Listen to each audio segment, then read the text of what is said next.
CTV News declares a PC majority. Doug Ford gets another majority government in the province of Ontario. And there we are at the Ford party headquarters at the Congress Centre. Yeah, the Toronto Congress Centre. They're in party mode now, enjoying this, that it's now a PC majority that's been declared. We don't have the total number of ridings yet, but we know it's going to be 63 or more. Let's listen in.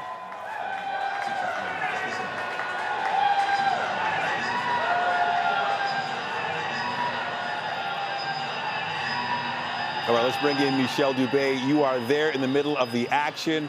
What's going on? Hey, Nathan. Hey, Steph. Yes, this crowd is very, very happy. They have been cheering, and you know what? Last time around, I remember vividly in 2018 when Doug Ford won, people were weeping. I have a feeling that they just expected this, that this was the result that they came here for tonight. I want to bring in Jason Leader right now. Jason, come on in. You're a strategist. Yeah. What's your initial reaction? A PC majority, how many minutes in are we, right? This is pretty early on in the night. Yeah, we're in the first inning of the night, I guess, and the game's been called already, so it's pretty exciting. I mean, you see the crowd, to your point, not a big surprise, but I think relief. You know, you never know if you're going to get a surprise. You never know if things aren't exactly going to go the way that you think they're going to go.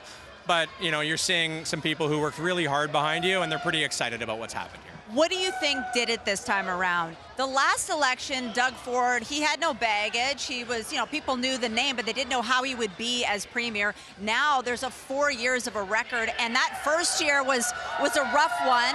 Then a pandemic.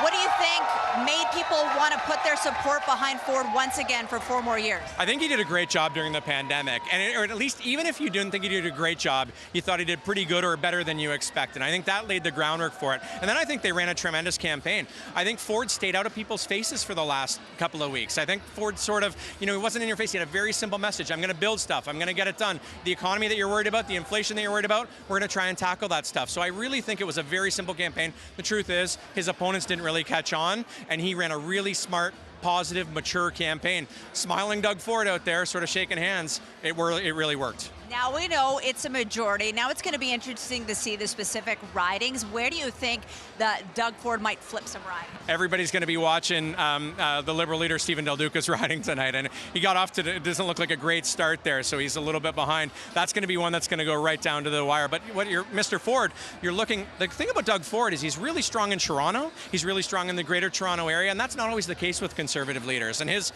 you know, he's got Rob, him, they've got Ford Nation, they're really strong. So in Scarborough and Mississauga, some of those GTA ridings, I mean, the Ford team, we're looking at trying to get up into Northern Ontario, some places there, trying to flip some places in, for example, Kitchener and Cambridge and in London. These are the places that you should be, and Windsor, these are the places that you should be looking at for whether or not it's going to be a really big Ford number tonight.